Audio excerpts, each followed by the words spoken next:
The Lighthouse Keeper's Lunch by Rhonda and David Armitage.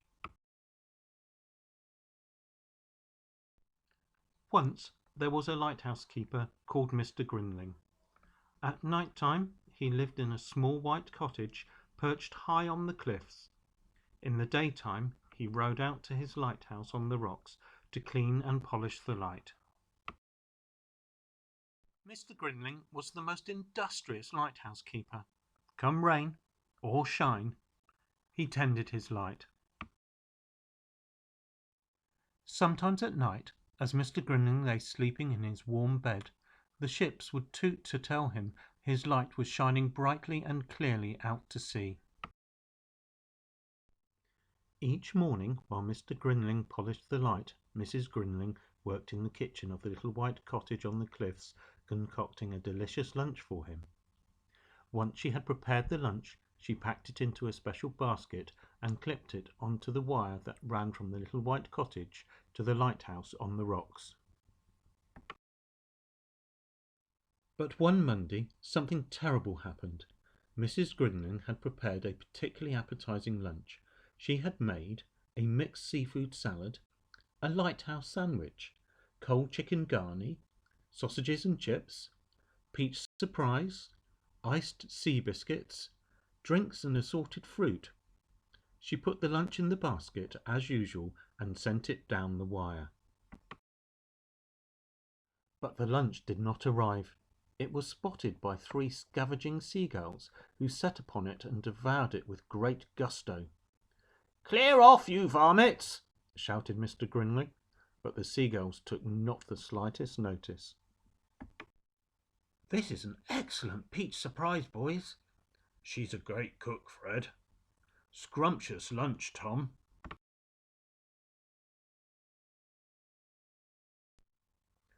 That evening Mr. and Mrs. Grinling decided on a plan to baffle the seagulls. "Tomorrow I shall tie a napkin to the basket," said Mrs. Grinling. "Of course, my dear," agreed Mr. Grinling. "A sound plan." "They'll have to try harder than this to stop us, Bert." On Tuesday evening Mr. and Mrs. Grinling racked their brains for another plan. "They're a brazen lot, those seagulls," said Mrs. Grinling. "Brazen indeed," said Mr. Grinling. "What shall we do?" "Our cat does not appear to like seagulls," said Mrs. Grinling. "No, my dear," said Mr. Grinling. "Hamish is an accomplished seagull chaser." "Of course!" exclaimed Mrs. Grinling. "Tomorrow Hamish can guard the lunch."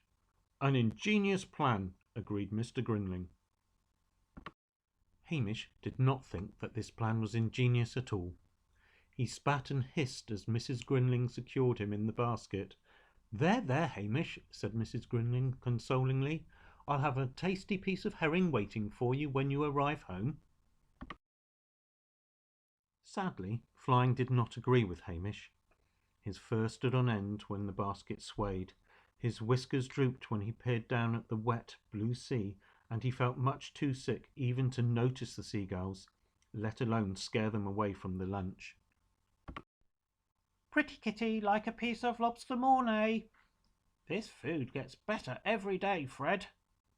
"Aren't you going to chase us, Kitty?" "Lackaday, lackaday," said Mr. Grinling sadly. "Meow, meow," agreed Hamish pitifully. On Wednesday evening Mr. and Mrs. Grinling racked their brains again for a new plan. "What shall we do?" said Mr. Grinling. Mrs. Grinling looked thoughtful. "I have it," she exclaimed. "Just the mixture for hungry seagulls." "Indeed, my dear," said Mr. Grinling. "What have you in mind?" "Wait and see," said Mrs. Grinling. "Just wait and see." "Ha, ha, ha! Mustard sandwiches!" chuckled Mr. Grinling. "A truly superb plan, my dear, truly superb." On Thursday morning Mrs. Grinling carefully packed the mustard sandwiches and sent them off down the wire to the expectant seagulls. "Yuck! Ack!" On Friday, Mrs. Grinling repeated the mustard mixture. "It's the same as yesterday's lunch, Fred." "All right, boys, let's go and have lunch elsewhere." So on Saturday, up in the little white cottage on the cliffs, a jubilant Mrs. Grinling put away the mustard pot before she prepared a scrumptious lunch for Mr. Grinling.